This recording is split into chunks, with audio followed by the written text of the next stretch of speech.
Any questions about have any questions about submitting their projects? It looks like the system's working just fine, and all of you have submitted. Anyone on this call has already submitted. So does anyone have any questions about it? So So I told my student, oh, go ahead, Margot, I'm sorry. I'm just curious. I mean, this being the first time I've participated in this event, I'm not going to wear this dress to a farm party, but I'm happy to bring it. If you Please. want to look at that. And then so I also submitted photos of the thrifted garments that turned into this dress. Oh, cool. Mhm. Will you have those photos up, or would it be helpful if I printed them out? We will not have those at the gathering itself. We just, it'd be too, it's a kind of a smallish space. And so typically what we do is we just, have the single sheet of paper that kind of tells about your project, but we don't put any of the photographs up on the project at the gathering. Later on, when we put these into a blog post or eventually, hopefully, into a ebook, then we will use those photographs. Okay. Okay. Anybody else want to address that? I just jumped in, sorry. Please do. Jump away. So I put in a placeholder and I know I can edit my responses. So can I just take that one down and put in?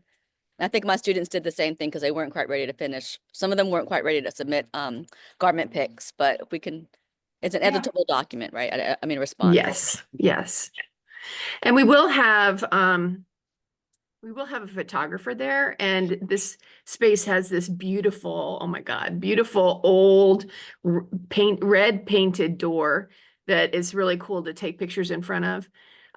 So, you know, we will be taking pictures of everybody. So Margot, you might want to change into your dress for that photograph, Yeah, and then actually, change out, you know, that kind of thing. We do, you know, not that it's a great changing place, but we do have a porta potty. So there is a place you can change if you wanted to. I don't know if we have any other space that because we typically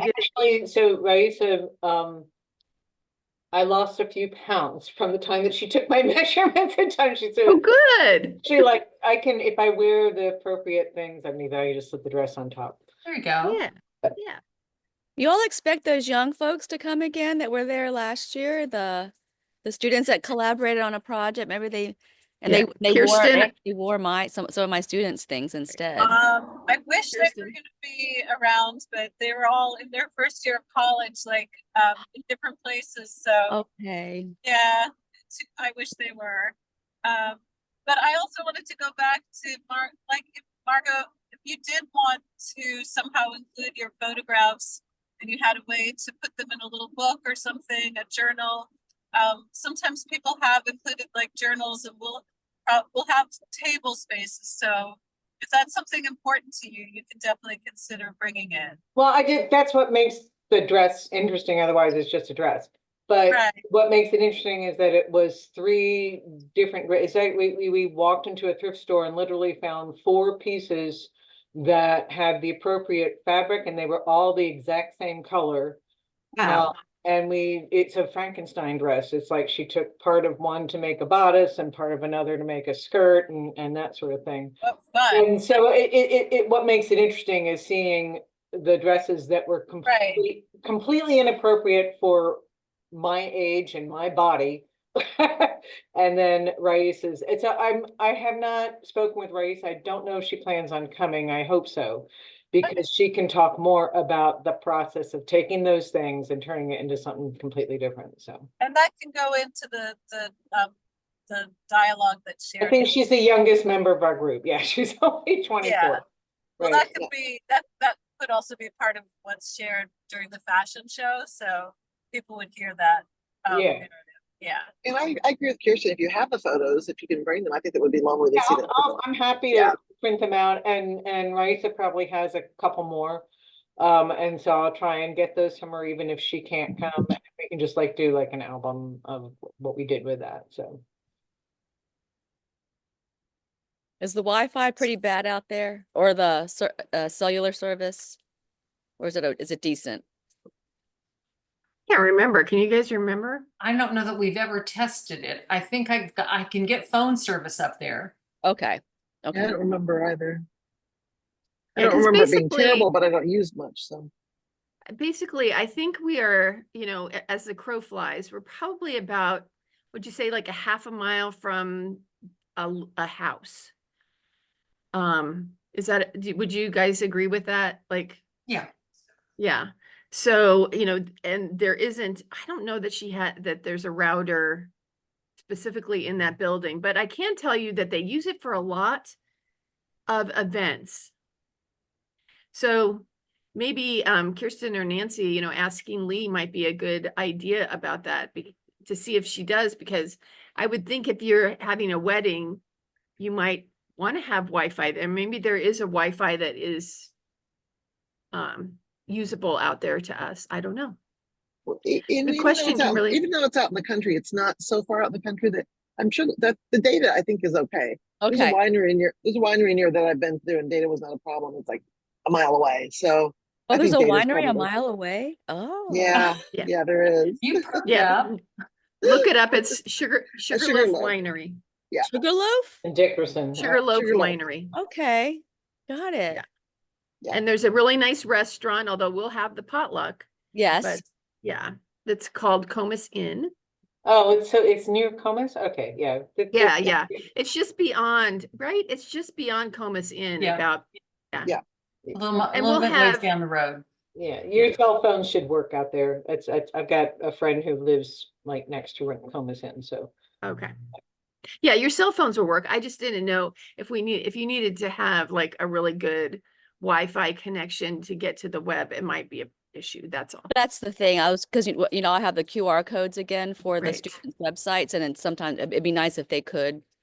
Yeah. You can always take a photo and go back to them later. I think that kind of thing is fine. It's like if you're trying to stream a movie, it might be a little more challenging, but that QR code should be fine. Okay. Cool. Other questions about the gathering? Are we doing I was very excited that there was gonna be a demonstration about flax processing. Is that still on? Yes. Yes. Yeah, that'll be, we have it scheduled between 2 and 3. Cindy Connor will be doing a demo for us.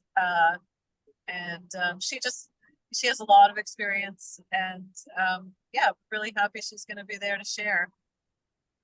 All right, 'cause I know I'm behind you guys. I know you guys all did the flax growing and processing a couple years, Yeah, but yeah. part of, No, it'll be yeah, I'm looking at how much space do I have to put flax in and would it be enough? So, Yeah, Well- you'll have the opportunity to talk to her and other people that have been growing flax, and to talk tools with people that are developing ways to make their own processing tools as well. Yeah. So yeah. And we're starting out the day with a roundtable kind of panel discussion about growing flax in our area. So some of those kinds of questions may be answered during that period. I'm not quite sure. I don't, Kirsten, do you know what the question lineup is? I should have it right in front of me, but I don't. But I know Heidi Barr from PA Flax will be speaking about her experience and her recent agricultural grant and what that means for the development of their milling capacity in Pennsylvania. So they're kind of they're really our beacon. I mean, we're watching what they're doing up in Pennsylvania, and we've been very inspired. First, to bring just the question of, does flax grow well in our area, and to sort of explore that as a community, and then to look at like whether it's actually a lucrative, productive crop for people to grow larger scale, and what sort of equipment we need just to kind of get things off and running. So those are some of the sort of discussions that we hope will be opened up. Exploring the idea of larger scale flax production, and the idea of grants and how to get that going. Because we'd love to have linen, access to a linen cloth locally. And of course, Pennsylvania is pretty local to us, so it's exciting to watch what PA Flax is doing and getting going.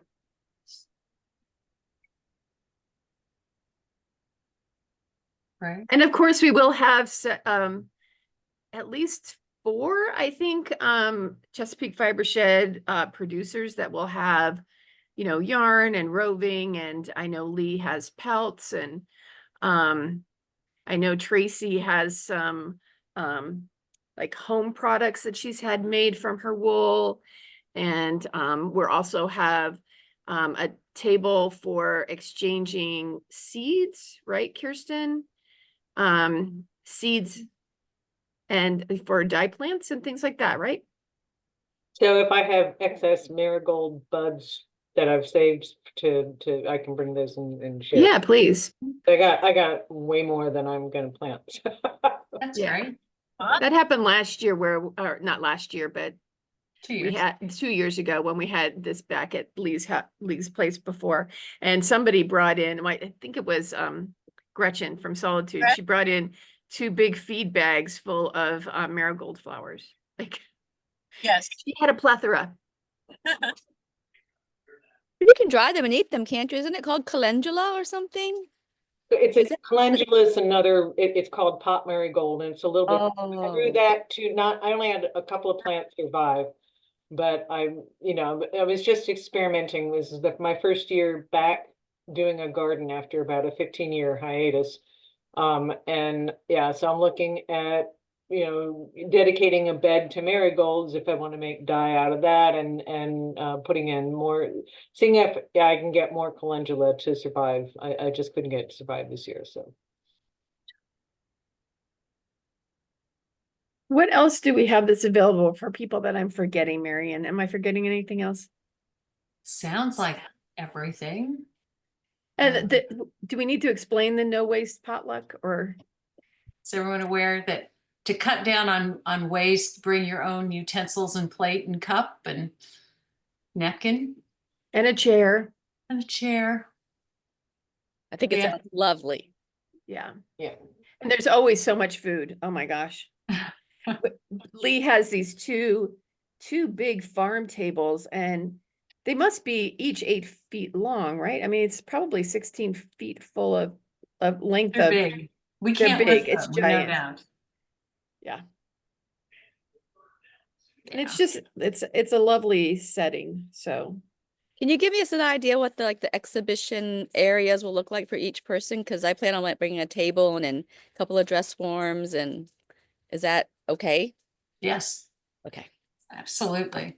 It's the venue is think of a big big rectangular barn with one side open to the view of the countryside.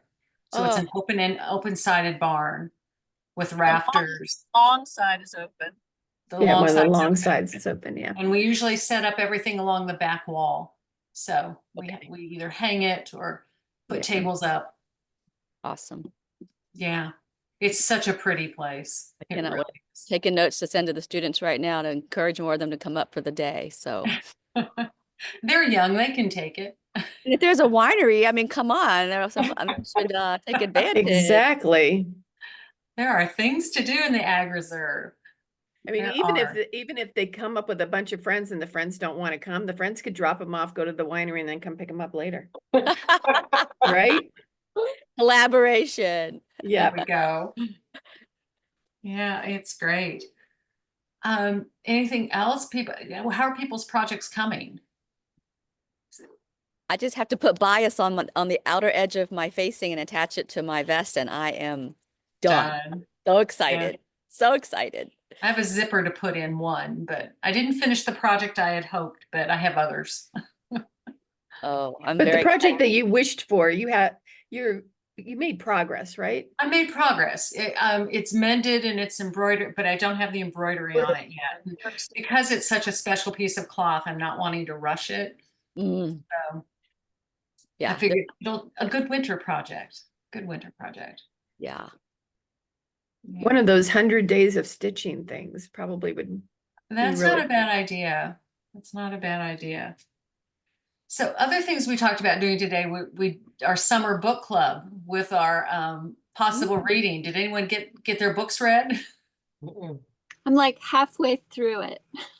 I wasn't, I think that was a meeting I missed. What books were on? Well, the- we did it through the IO group, and we picked three fiber books. One was Worn by Sophie Tannheiser, the other was Wool by Peggy Hart, and the other is To Die For Oh, by yeah. Alden Wicker. Yep. Yeah. Ooh, I want that wall book. Yeah, the Wool book, the thing I like about the Wool book is it had pictures, right? So it made it kind of fun to look at that. I actually finished reading Worn, which I found incredibly depressing when you think of the state of textiles.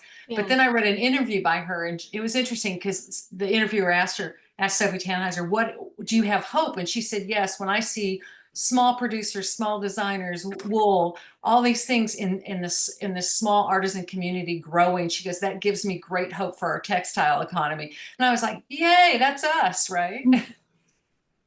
We're coming along. Is that, oh no, I've got, this is in the wrong place.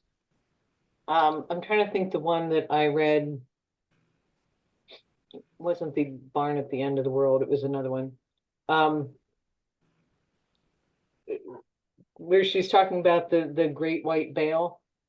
Oh, that's Clara Parks, The Vanishing. Yeah, Vanishing, please. Yeah. was This this, is the book, and she divides it into like sections on linen and cotton and silk and synthetics, and kind of finishes up with wool, but tells these stories and things that I learned that was under, like, I think it was like under Louis XIV that started the fashion season, where Oh.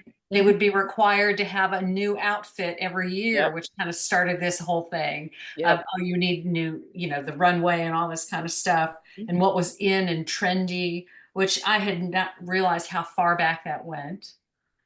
And then, it also, and I think other things that really struck me were, I mean, I earmarked the book like crazy, but the one that really stuck in my mind was, we all think of cotton as such a good crop, but it's very thirsty.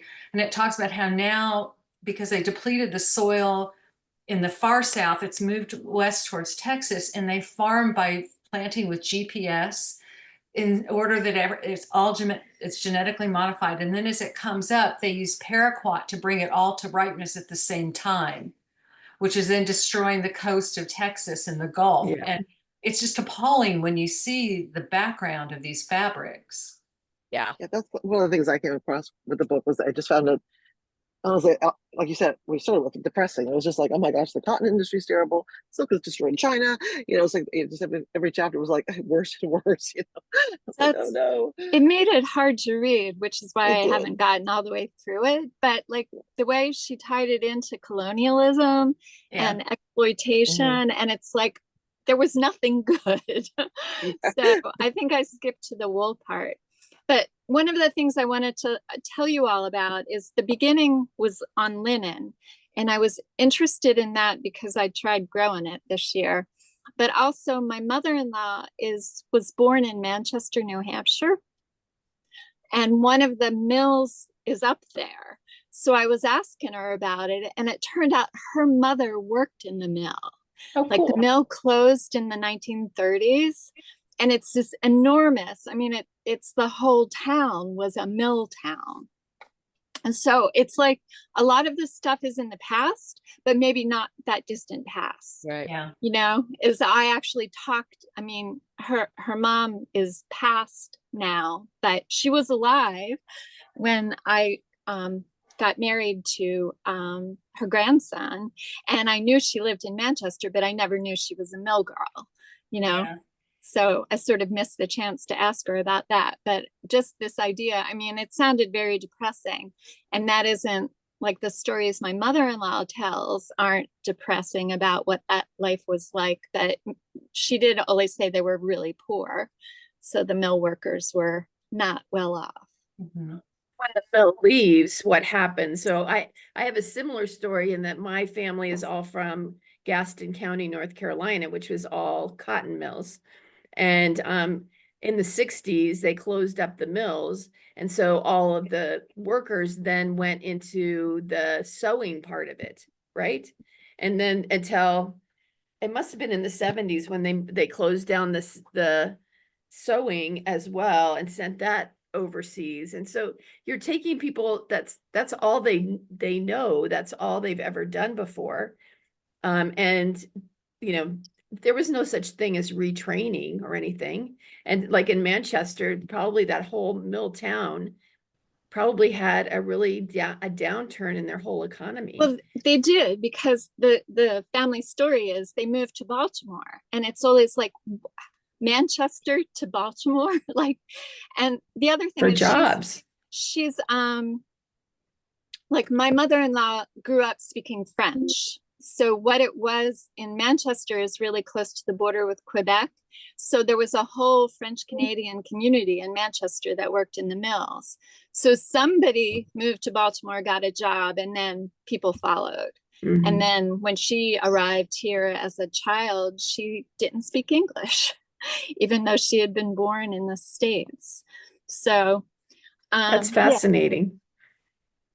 Just the other thing was, a lot of in the book, they were talking about the role of women, and how like some of the textile production would be farmed out to women to do when it wasn't valued, and then when it became more lucrative, all of a sudden women weren't doing it, it was the men took over. And that's sort of, I found pretty fascinating.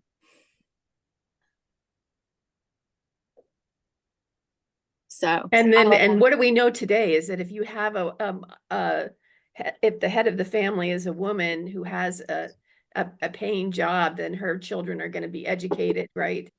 You know, their family is going to be much better off, no matter what it is that the man of the family does, right? yeah. Yeah. It's always been interesting to me that textiles have been historically been considered women's work if it's in the home, but if it is a business, it's not.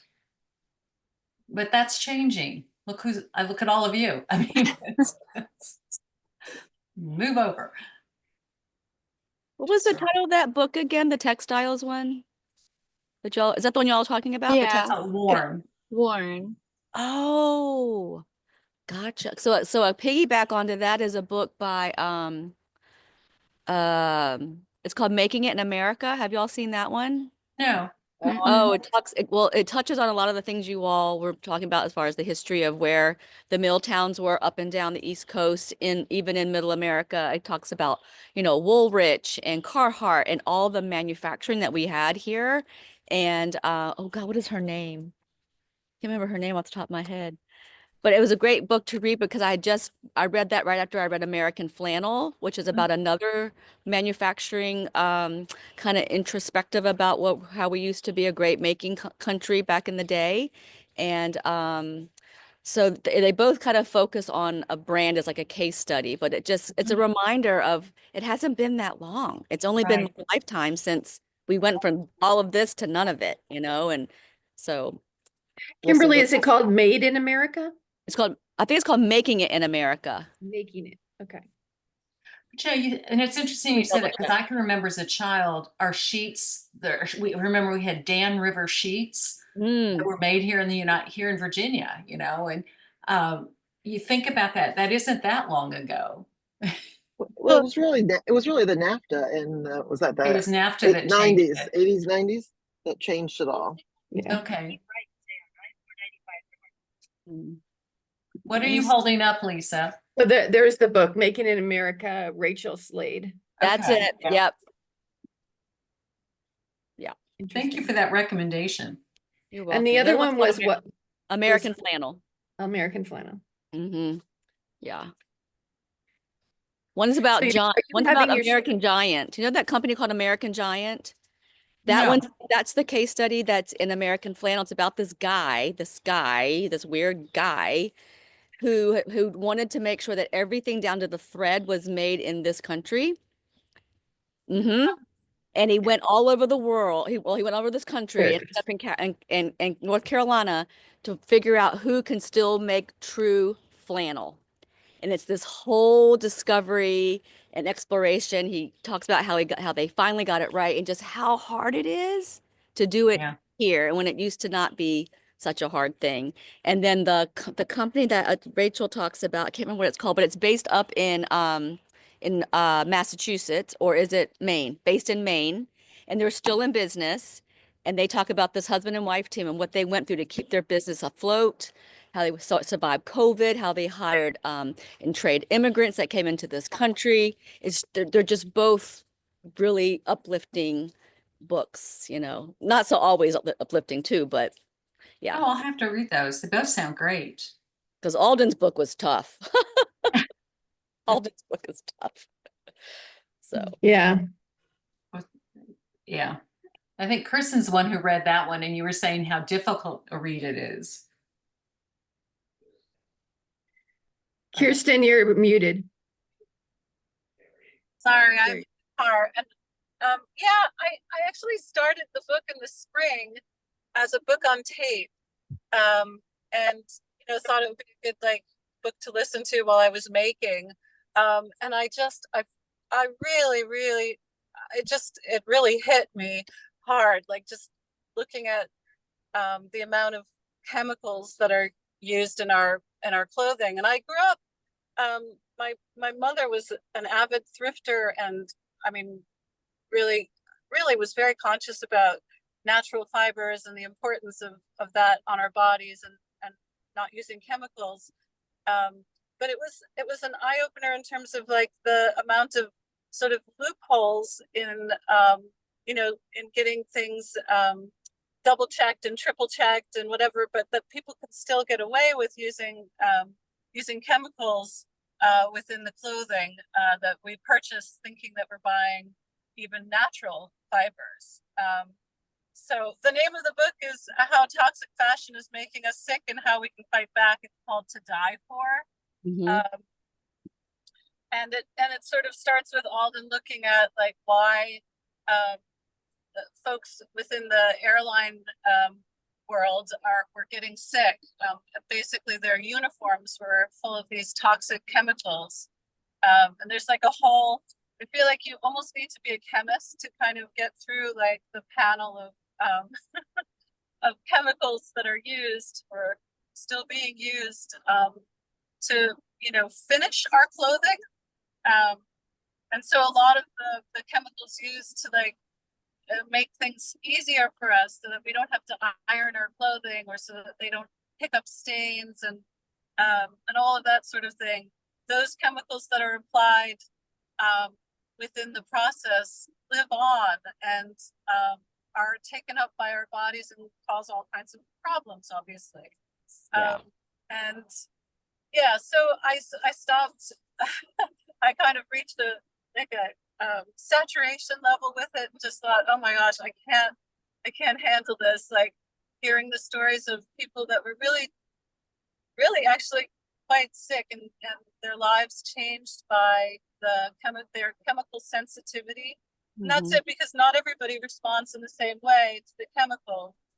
And so it's really hard to put your finger on which chemical is making everyone sick, because it's often a combination, and it's on and on. It's very complicated. But yeah, so I went back to the book and finished it. And I would say like the last two chapters are sort of like the kind of like, okay, so then what do we do?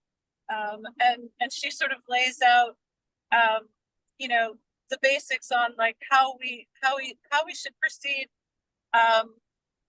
both like in our individual choices as consumers, but also like how we should proceed to ask for changes within the laws that govern textiles, and who we should solicit towards having these changes made. And so I feel like those last two chapters in her book are really useful. You know, and it's things like that we've been talking about as a group. So they're already ideas that we're using, and you know, avoiding knockoffs, avoiding like cheap clothing, trusting our nose. Like if something smells really offensive, like chemically based, it's probably full of chemicals.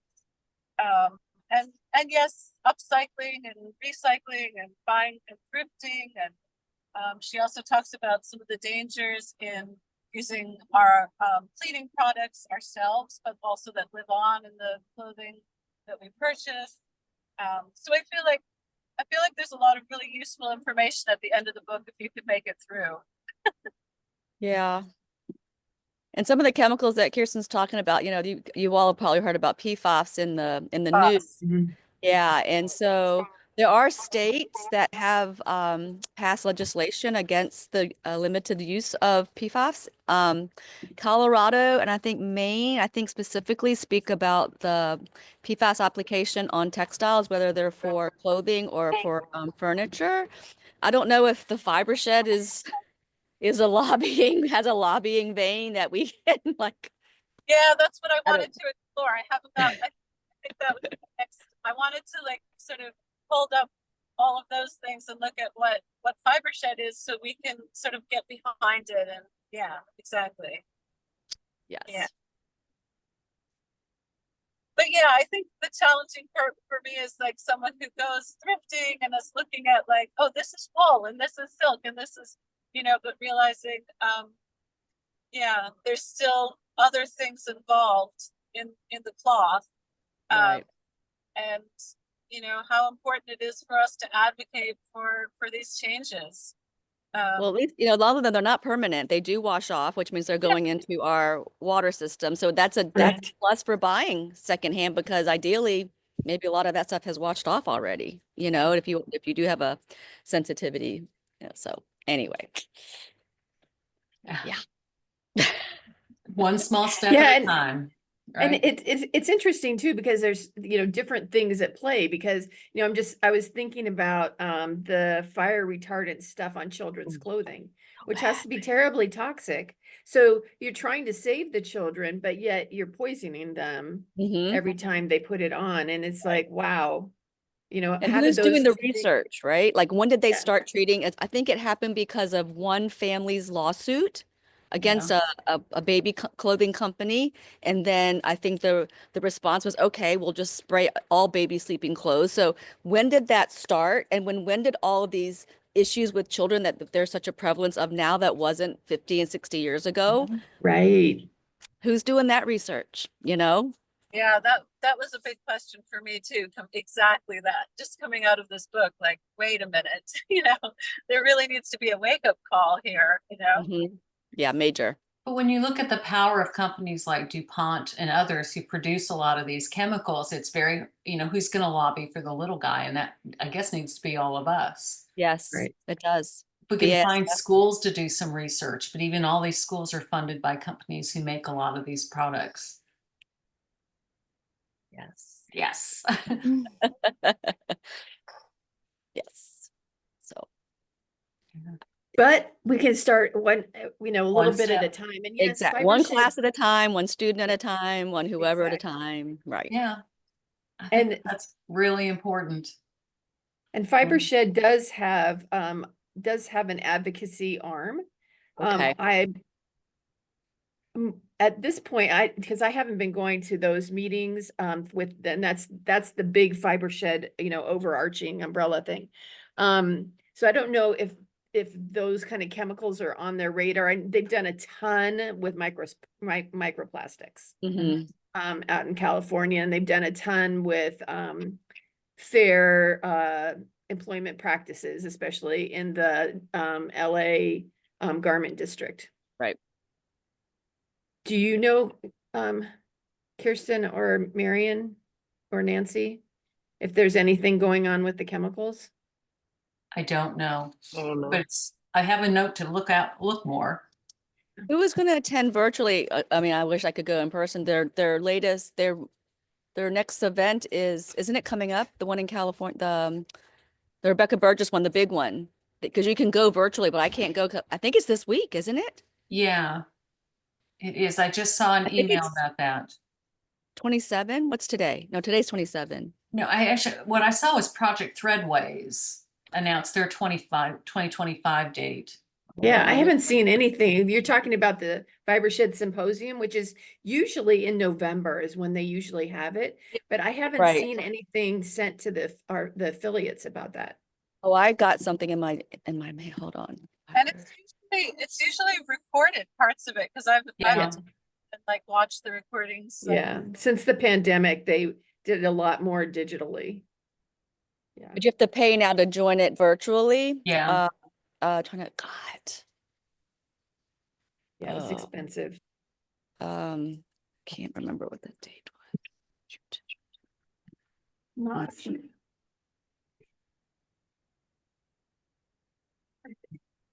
Are you Mm, warping, Lisa? What? You got your warp, are you warping something?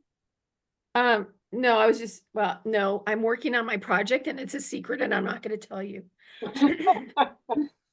I'm using my warping board, but not for warping. All right. That's great. You'll see next Sunday. The great unveiling.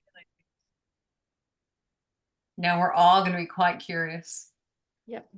Oh, Natalie Channon's part of the Threadway. Oh yeah. Yeah, She's great. You know, she's like best friends with one of my friends. Isn't that crazy? it is crazy. I love her story that she chops up a t-shirt and then it becomes quite popular and off she goes. Well, she's just, I mean, she came to VCU one time about 15 years ago and it was like a critic for our class and taught them her reverse applique, and it was beautiful Oh, collection. nice. Oh, it was so fantastic. If you're ever down that part of Alabama, her studio and her factory is amazing. Yes, that is a Just thing. amazing. And I also want to visit when you're down there. I don't know how far Billy Reed is from he's in Florence, Alabama too. I'm not sure how far apart those two businesses are. So it'd be great. They're pretty close. Yeah. You're also close to Muscle Shoals, which is the great yeah. studio. It's all in that same area and the home of Helen Keller. So Yeah, I think I need And to so put a grant for any- in down there. for any of the SOs that are going, are there golf courses around there too?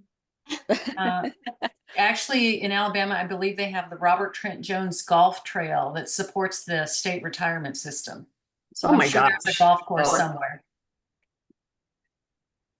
Funny. It's good. Hey, other thoughts on books? Any other book recommendations? We have a couple good ones that I need to go check out. Did anybody try to get through Wool? This is as far as I got. And this I read is my it second time. when it came and out. So what And I got- is that one, Lisa? It's called Wool, Unraveling an American Story of Artisans and Inventions. It's by Peggy Howell. Is that right? Peggy Hart. So she's a local I writer. got a bunch of murder mysteries.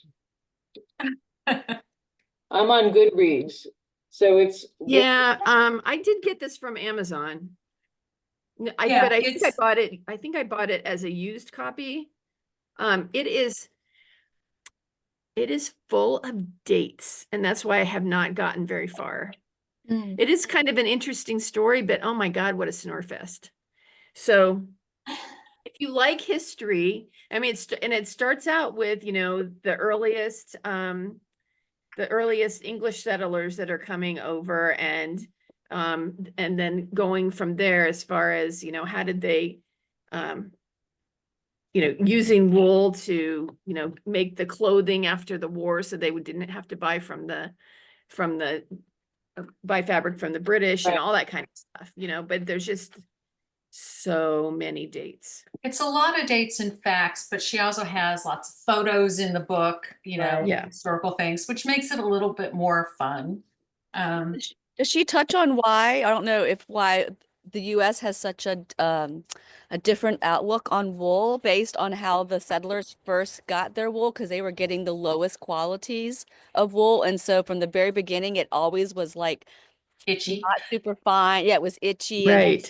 and that has just stayed with us for all these centuries, and that's why the appreciation of wool in this country is so different than it is in other parts of the world. I don't know if she touches on that, but she talks a little bit about how they I think starting with Washington started to bring over merinos to try to combat that. But it didn't get very far because the perception after all these years is still the same. These young kids, they have no clue how to appreciate wool. Yeah.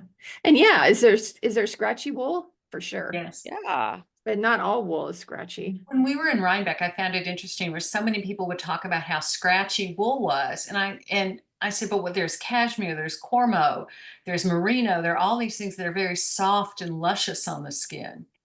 But a lot of people, you know, you meet people even in this day and age that don't realize that there are differences in wools. Yeah. Yeah. Have y'all done the whole, I do it, so I teach a class in the spring that's all wool focused, and I make my students go through there's a Woolmark education platform that you can take these little courses and earn a little badge for, like a little, is it called a credly? It's called a credly, right? The little badges you can earn. And so I make them go through because wool has scales. They're like, what are you talking about? They just don't know to the nitty gritty about it. But I think even just for a layperson, I think it'd just be, just to watch the little videos is fun. You know, what's fun is that on our table at events, we have person put together these 2 touch tanks, and they're filled with wash fibers, pieces of fleece from all the different farms. And you see people pick it up and go, ooh, and they'll like them, and they start to feel the differences. And it's really fun to watch them all go through this discovery process. Oh. That there's such a variation. Yeah. We'll bring it to the gathering. Yes. So people can play a little. Seems funny, like you show at wool festivals like Rhinebeck and Maryland Sheep and Wool, that you would already be talking to people who were wool people. You would think so. But there are people that are just there for the day as well, that are there for the family activity. We get a lot of people from Rhinebeck. We get a lot of people who come up from the city just to take their kids to the country for the day.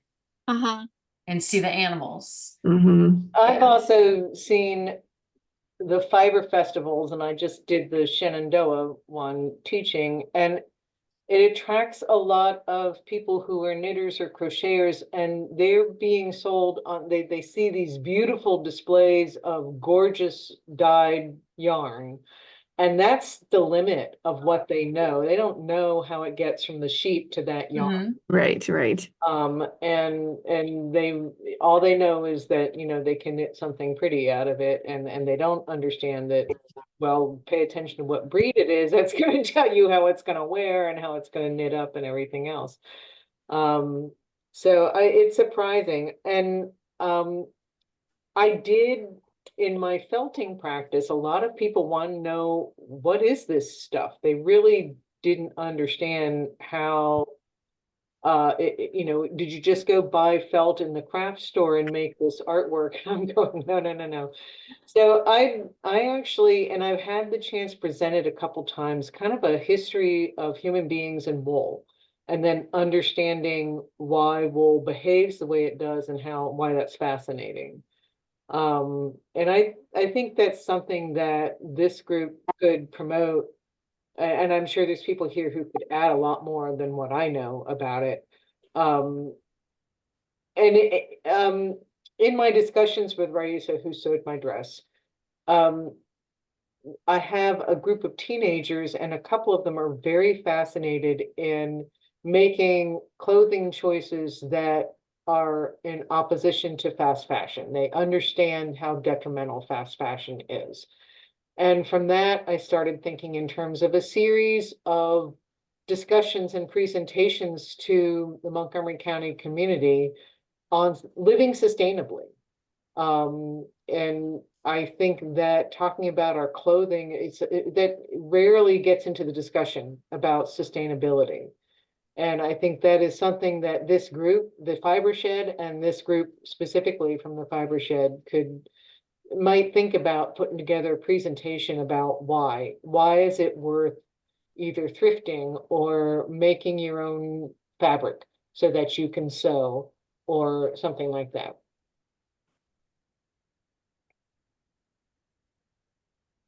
Sounds good.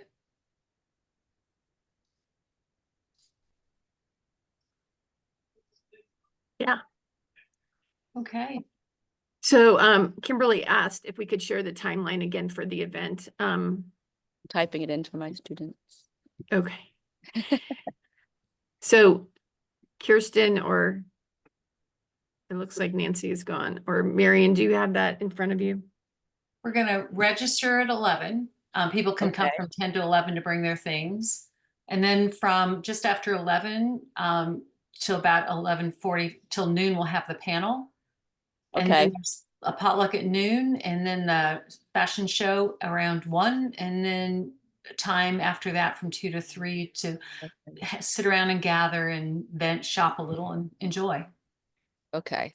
So potluck is at noon, and then hold on. Then the panel is before that. Okay. Right. Yeah. So I'm wondering if they didn't arrive right at the start, and then you're saying at 1 o'clock is the presentations? Yeah, 1 o'clock would be like the little fashion show Okay, that we have. Yeah. So getting there right earlier than 11 so you can sit and listen to the panel would be great. yeah, yeah. Yeah, I'm bringing a colleague with me, so Oh, good. yeah, she's really into, she wanted to hear about the flax. Oh, good. Great. Yeah. Yeah. Love to see flax grown here. How is it coming along at Button Farm? Does anybody know about that? Mary or Kirsten, can you speak to that?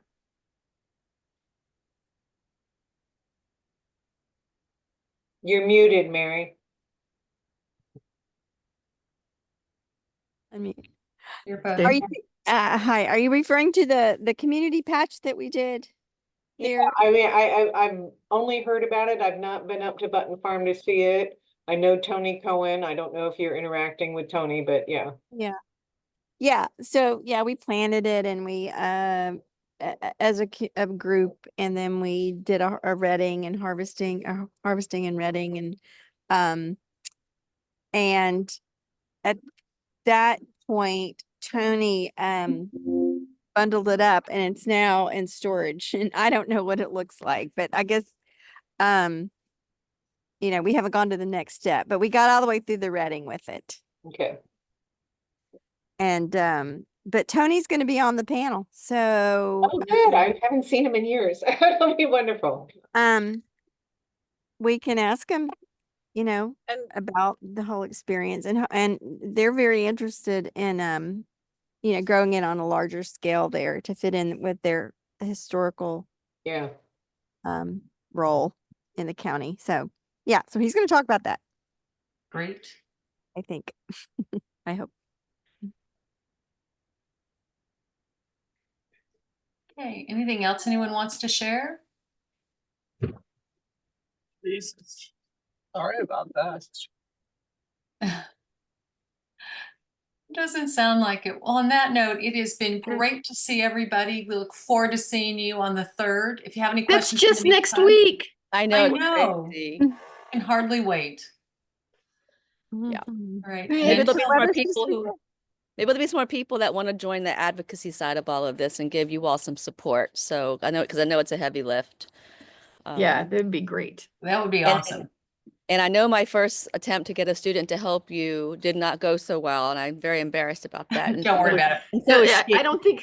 I think that was as much our problem as her problem because But I'm hoping maybe weren't- there's another one in this class that potentially could take it. I'm going to put it in my note to them and talk about it with them again on Tuesday if Well, someone's super. interested. Thank you for doing that. Really Yeah, appreciate we it. appreciate it. Yeah. Because what is the saying? It's like many hands makes light work. Because Mhm. as you can see, there's many rabbit holes to go down and many things to work on and fix Yes. and there's only so many of us out there. So every little thing that we can do to work together, I think is really valuable. And I really hope that we can help the woman I introduced you to in Florence to start an Italy Fibershed. I mean, Yes. Oh, wow. Because That would- oh my gosh, I think we need a field trip. okay, I'll be the tour guide. I'd be Yes. happy. Would be Yeah. perfect. And I've I'm got in. a friend in Florence. Yeah, I'll go. I'll go back. Oh, that's my home base, Margo, is Florence. Yeah, that's my second home. So Oh, how Oh, wonderful. cool. yeah, we'll get there. We'll work A on it. guys. Fibershed field trip to Florence. It has such a Ah. good ring, doesn't it?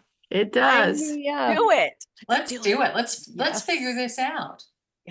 Yeah. Great. All right. Thanks you all. All Appreciate it. See you you next week. soon. Okay. See you next bye. week. Okay, bye.